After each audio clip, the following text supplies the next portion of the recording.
So our discussion today is to figure out, what are the challenges that are preventing this from becoming a statewide movement, and try to identify some of the obstacles in our way, and perhaps that Sacramento can help ease this process. And let me briefly introduce our panelists. You have most of the information before you. Kyle at the end. And next to him is Michelle Ellis, who is Assistant Superintendent of Human Resources at this intrepid district. Lucia with 10,000 students. And next to her is Layla Avila, who is Vice President of Teaching Fellows Program at the at TNTP, which supplies nearly 3,000 high-quality teachers throughout the country, and she also serves, useful for us today, on the South Whittier School Board. Next to her is Assemblymember Felipe Fuentes, who was elected to the legislature in 2007, and he represents the 39th Assembly District, which lies in the San Fernando Valley. He's chair of the Assembly Appropriations and has taken a particular interest in education. And directly to my left is State Senator Bob Huff, who's a member of the State Education Committee and a ranking member of the Senate Budget Subcommittee on Education. And he represents portions of Los Angeles, Orange, and San Bernardino County. So let me start off with you, Michelle, and tell us again how this came about, and I guess from a practical standpoint, how did it come about in your district, and your teachers had to approve it and then ratify, make changes to the contract. Are there any lessons to be learned for other districts that might be considering TAP or some other form? Well, what I have to share could take quite some time, because obviously this has been a long process. It started with the vision of the superintendent, who really wanted to have the best school district, not only in California, but in the nation. And what he realized when he came to our school district, we were missing a really strong model of effective instruction. And he also noticed that our teacher evaluation system clearly was not working. Can you hear that okay? Yes, I believe we can. He also refused to put his head in the sand, because when the budget goes south, we can't stop what we're doing. We can't stop the good work. And so he researched the effective models of instruction that are out there, and then he wanted to access the finances that we needed to make this happen.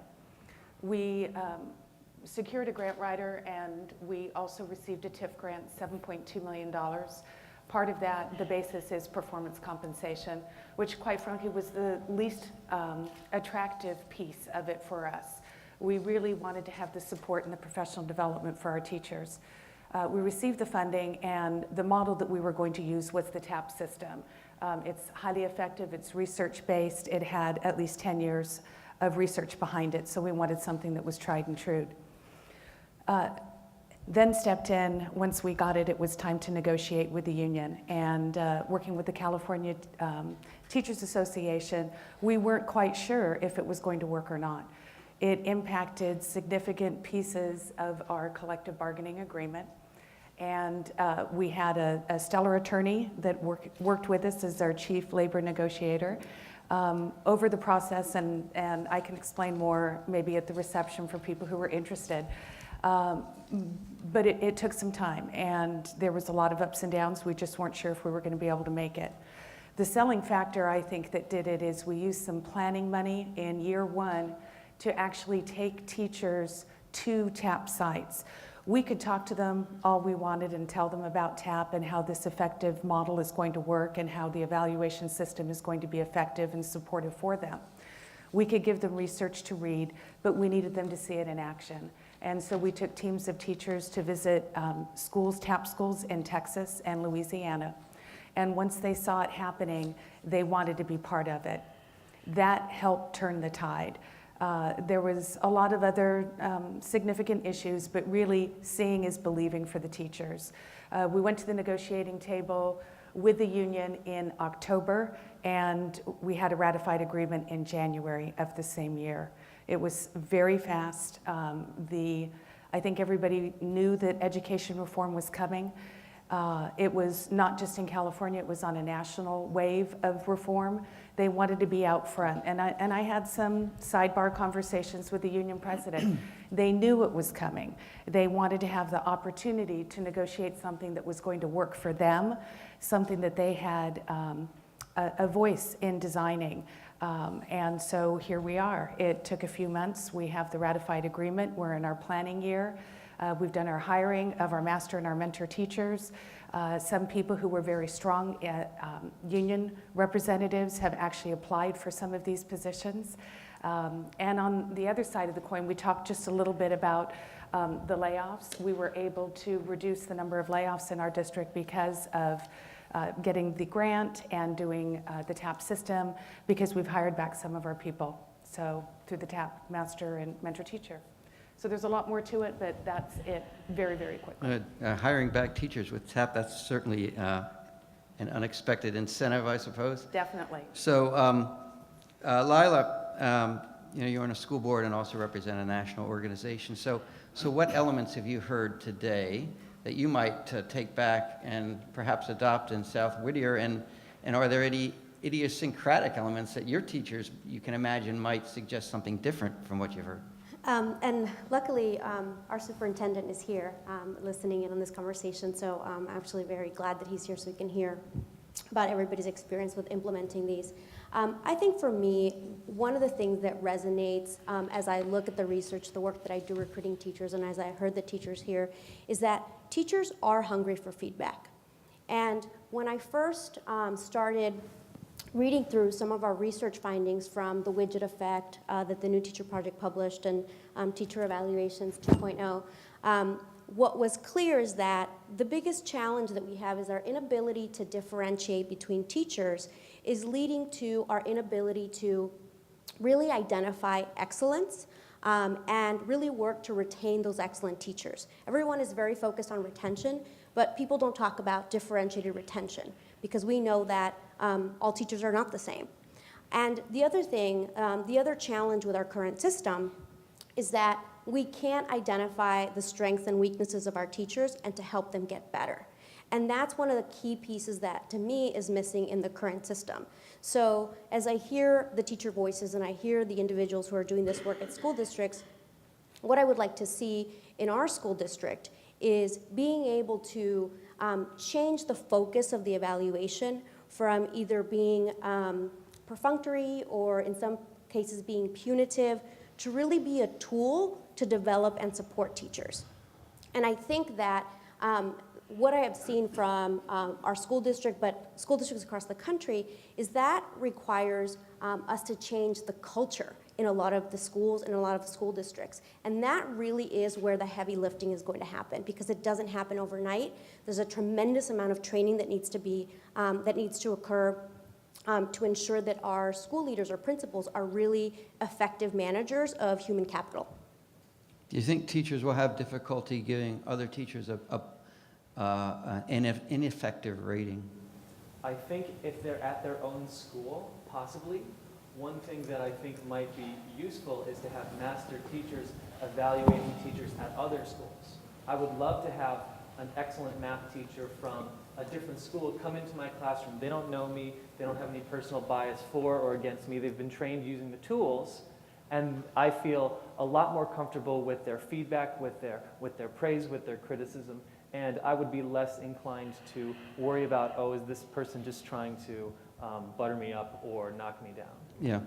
Let me ask you one more question before we turn to some state level issues, and that is, it's not that I doubt your word, but I was really curious when you said that over the past year there's been an increasing amount of support, cautiously optimistic, I think is how you phrased it, over the use of value-added test data, given all the reports in the press about the potential problems with it, the variables, what happens over the summer, how you measure when a teacher comes in and does tutoring for some students, others teachers don't get it. All those, you've seen it in the academic research and all. I'm just really curious why you see a change over the past year. Because I don't think that teachers think that our conversation in LAUSD or AGT is perfect.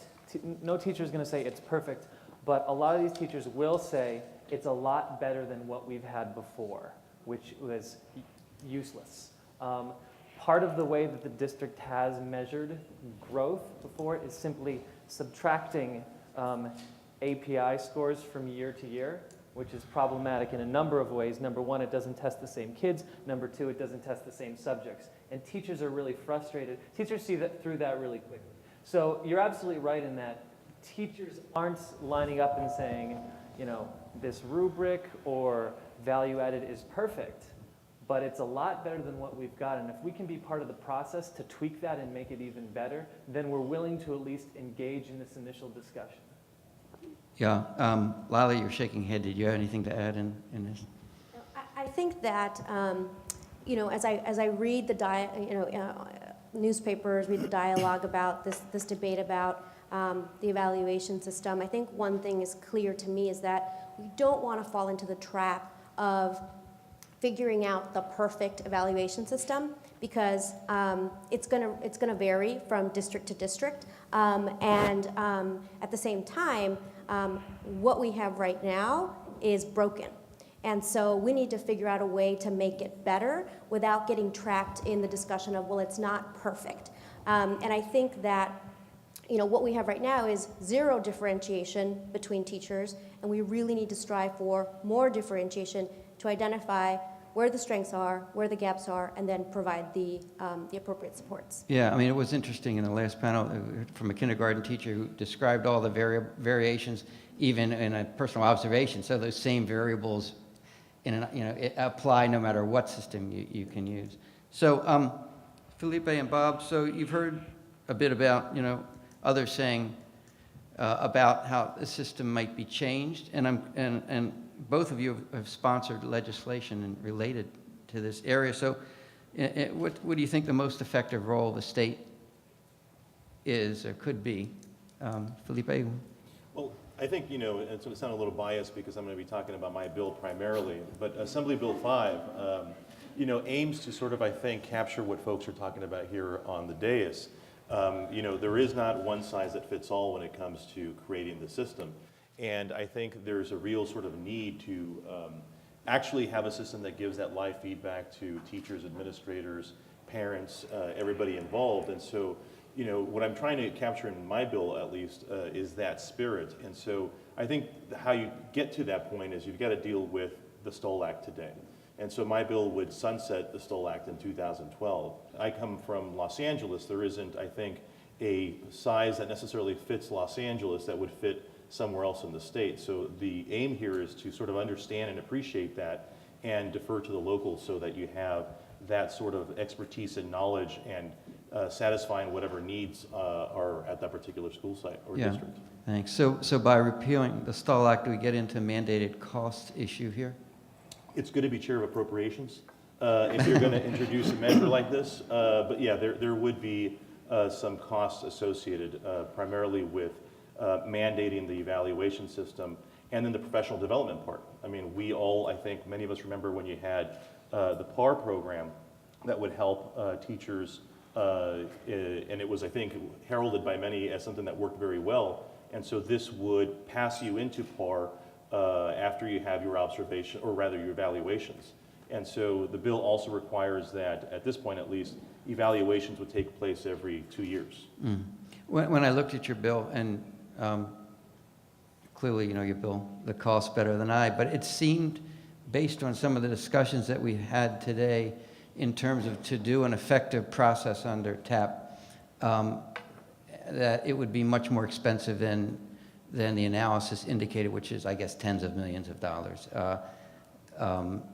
It just seemed, if you're going to do it in the ways that were described today, it would be a much more costly process. There's going to be costs associated with it. There's no doubt about that. And we're toying with sort of the ideas of when you're able to do this, because we haven't done, at least in the legislature, I think, a fantastic job in funding education. So you've got to, I think, realize sort of the goals of this bill and temper it with the economic reality that we're in right now. So yours would be an every other year process, and I think we've heard today, 6 times within a year in some instances, and what we've been discussing. So Bob, your bill, SB 355, that gives students the option to do this. It wasn't, I guess, repeal the Stall Act. And I wonder if you could talk about your bill. Yeah, I'd say my bill's not quite as prescriptive. Is your bill still alive? It's still alive. You know, It's now also good being a Democrat. that's the difference between the majority party and the minority party. Technically, yours is on life supports, no? Or no? Yeah, it's been made a 2-year bill, which means it only gets executed in January of next year. Mine was a less prescriptive process, and it just allows school districts to use student evaluation or teacher evaluation as a metric. I mean, it can be bargained.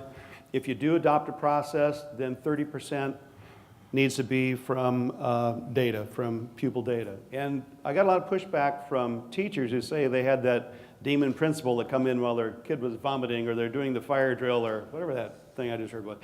And so they don't like that much. So I threw the principal in for evaluation also. You know, if you're going to evaluate the teachers, it's fair game to evaluate the principals. Particularly if you're using a value-added data assessment, you should be able to see the principal factor as well.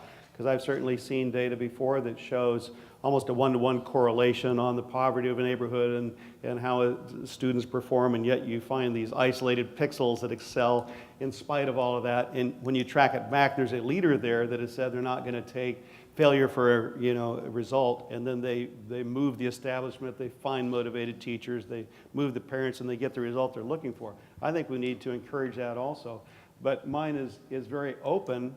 So you don't have to do it, but you can. If you do it, at least 30% is on pupil data, and it just the rest of it's left up to the districts. I believe that if we enabled this, that you would find LA Unified is different from Needles, but somewhere around the line you would probably find a best practices there as well, and then you're going to have 3 or 4 approaches that probably work best. And I believe you would get somewhat of a competition going. How can you best evaluate our teachers so that you can come alongside and help the struggling ones? But in those tough times when you have declining enrollment or, God forbid, another budget problem like we've been in, then at least you're making the decision based on effectiveness and not based on how long you've been in the South. So the 30% that's in your bill, and 30% has appeared, it seems, in a lot of places. It was in Race to the Top. I believe it's in Los Angeles, Superintendent Dacey, I believe, wants 30%. I think he said it's a max. I mean, is there general agreement that that's an appropriate this is for the individual piece of that using data when based on student performance? Is that, panelists, does that sound right to you? So the recommendation that the new teacher project has made is that the preponderance of evidence has to be on student outcomes. And we have not prescribed a certain percentage for value add. What we have said is that there are many ways to measure student outcomes, and you can certainly see evidence of student outcomes in your observations. It's possible to observe them. It's possible to measure them as well. The other reason why we have not dictated a certain percentage is because value add only gets you so far with certain subject areas. And right. So for the 2,000 to 3,000 teachers that we recruit, we actually can only get value add data for about 40% of them, because there are teachers that teach in moderate to severe special education, for example. Or if you're going from 1 year, a 9th grader in biology to 10th grade in chemistry, for example. So it only gets you so far. So you need to have multiple measures of student outcome. We do believe that the preponderance of evidence has to be student outcomes. So Kyle, could you talk, maybe I missed it, could you talk a little bit about in those subjects in LAUSD where they're, where they won't be measured, you don't have those kinds of CST measurements? Right now, we have academic growth over time, at least in the middle schools. All we have it is for ELA, English Language Arts, and for math. We don't have any value-added scores for our science classrooms. We don't have any value-added scores for our history classrooms, both of which take California standards tests each year. We don't have any sort of student data regarding PE or the arts. And so to talk about a specific percentage raises larger questions about what do you do with subject areas and teachers who don't teach, our very often assessed subjects. And So I think also more of a question is then, is 30% a good number? It really depends on how well that other 70% is done. If that in-classroom observation is done really, really well and really, really robustly with chances for conversation, opportunities for improvement, for professional development. Right, and do you know how the pilot study will handle that? I don't. Okay, I guess we'll see. So we've raised the issues of both cost and sustainability. Let me ask, and put our legislators on the spot a little bit here too. And the cost, one of the costs I think is in all the systems we've recognized, I think a value-added system, but it costs money. And in Los Angeles Unified and now Lucia Moore, that's paid for by foundation help. Is that not an expensive piece? And I don't know if the legislators have a feeling it's going to be hard enough to persuade teachers to go along with these measurements, and if it's not even value-added, then how are you going to handle it? So. As I stated before, we received the Teacher Incentive Fund grant. As I stated before, we received $7.2 million in the Teacher Incentive Fund grant, which obviously is going to propel us forward. We also had an additional school who was incorporated a little later. They had voted for it. There was not, they weren't included on the original grant, and the Stewart's Foundation money came in for that. We're looking at sustainability through our Title II money. So that's one area. We also heard that there may be some flexibility possibly with Title I that can be used for some of these efforts. That has not a done deal yet. And then to continue by addressing more grants and other opportunities. So sustainability is important. So as a school board member, we're going to have to figure that out ourselves. But one of the case that I am going to make to the superintendent, and he's going to get a preview here, is that is if you look across a lot of school districts, there are millions and millions of dollars that go into those, what I've heard people call the drive-by professional development. And to be clear, South Whittier School District does not have LAUSD money. But we do get Title II funding, and we have set it aside to do certain professional developments. And I've been told by someone who is an expert in school district financing that the U.S. Department of Education is giving waivers for a lot of things to use Title I funding. So that's sort of what I'm wishing you lots of luck with that. I actually feel pretty positive that it'll happen. You know, my question is, instead of using those Title II dollars to fund workshop after workshop after workshop that's not connected to any specific professional development goals or areas for improvement for teachers, let's use it for that. Let's do targeted professional development that is based on what actual evaluations show. Because you know, the question that I'm sure the superintendent is tired of me asking is, you know, what's the data that you have that shows that this workshop that we are doing is actually working? It seems like we go about looking at education backwards. We're looking at the inputs. How much money do we get? What's the class size? What's the, you know, the ADA? We're all focused on the inputs, and we're not focused on where do we want to go with education. When we figure out where we go to education, then we figure out how we get there. And then you figure it all out on that basis, because there is a cost to inaction. We have, according to the data, since Prop 98, we've increased education funding after inflation significantly. What's happened to our results? Flatlined. So it's not necessarily more money. Would we love more money? Absolutely. We could do some fun things with it. But then you have to look at, okay, well, if we didn't get more for that money, how can we get more for the money, you know, and having incentive programs for excellent teachers, you know, and being able to take care of the lowest performing teachers if you have to make layoff situation. There is a cost to it now. We're just not quantifying it. But when we start focusing on outcomes instead of inputs, we will better be able to address the real problem. Felipe, as a chair of appropriations, might you have share that view that, I mean, I think what we're talking about, disagree with Bob, but I mean, I think we're talking about going from a system which is very passive in low-cost system because nothing gets done, to one that has a very robust involvement with teachers and would have costs. So, I mean, I think, you know, given sort of whether you're talking about the economic times that we're in now or not, I mean, I think you have to leverage the resources that you have at your disposal. I mean, I'm sort of in the middle of the conversation here, literally, because I believe in sort of, it's the MBA in me that wants to see sort of the outcomes, and, you know, you do what you can with what you got, but at the same time, you absolutely, I think, have to target the resources that you've got, especially when they're as precious as they are now. So, I mean, I think the conversation just begs the need for an evaluation system, because if you had something in place that would give you that feedback, then you can decide very much like you would on a football field here, you know, how are you going to shift your resources? Are you going to move them more to professional development, which is why my district, my bill defers to local districts, because you may have more PD need in a district, or you may have other needs.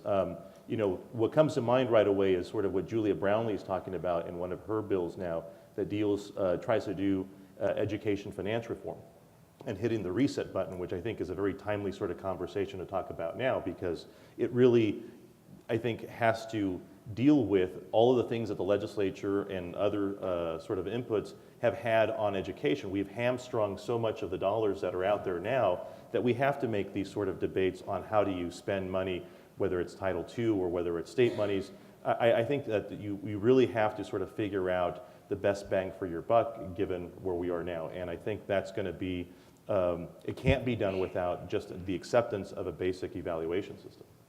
So I have a question, and maybe both you and Bob have answered, but how can state intervention not lead to the feelings of another regulatory checklist? And maybe perhaps you feel your bills address that issue? Well, I think, you know, again, my bill shows, while it is a mandate, it sends a lot of deference to the local school districts. And it says that, you know, we do a good job of assessing our students, or maybe we don't do a good job, but we assess them, and we don't use any of that data for anything, I think, other than maybe some formative or you know, school districts even gather more data that's not sort of mandated by the state on their students to figure out how to deal with situations that they've got. But I think it shows tremendous deference to the locals to have them decide what is best for their particular school district. So I don't see it as a regulatory sort of checklist that ensues as a result of something like this. I think it says that there are absolute minimums that have to be satisfied, and whether it's this model for evaluation systems or another, I think it just is time that we do that.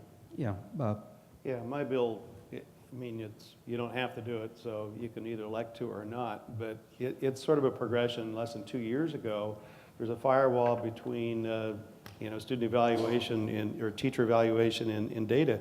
So, you know, we crossed that threshold, but you can't do anything with it yet. I mean, you can do all the research you want, but if you can't implement anything, so this is the next step. It allows districts to want to make a difference. They want to find a better way of you know, coming alongside the poorer performing teachers, or, you know, in a layoff situation, making a better choice than just assuming they're all the same.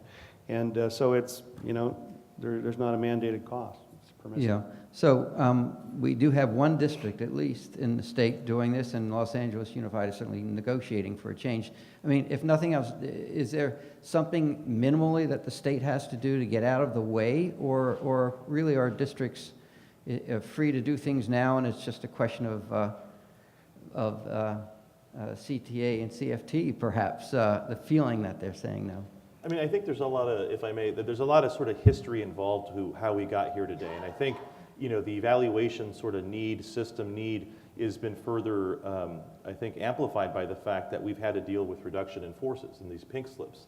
And so, you know, the whole notion about last in, first out has really begged the question as to who should be the teachers that are let go.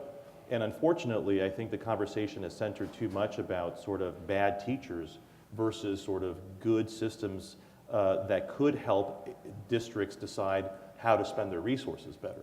And so I think that's a silver lining in the conversation. I mean, I think we have to pivot from sort of blaming teachers and move to a way where we can go ahead and accept that there needs to be changes. Now, is there a need for a bill like this? No. I think districts have the capability through their negotiations, like we're seeing in Los Angeles, to negotiate this type of sort of system. The challenge, though, is that we are sort of, I think, aspiring to collect data on a statewide basis. We're trying to do as much as we can to, I think, from a statewide perspective, ensure that we're doing the most that we can for education. But if we have disparate sort of systems in place that do that, and if you're unsuccessful in one school district, irrespective of the bargaining process, and it's permissive, with all due respect to Senator Huff, it doesn't, I think, satisfy that statewide sort of policy goal to figure out how to keep California moving forward and invest. I mean, it's the biggest investment that we have in our budget, and we should realize it. Yeah, Bob? Over half of our schools are in declining enrollment. So whether we're in a budget situation or not, we're going to be making decisions if the teachers aren't retiring fast enough to take care of that declining enrollment. We have to have a better metric to know who we're keeping are the more effective teachers.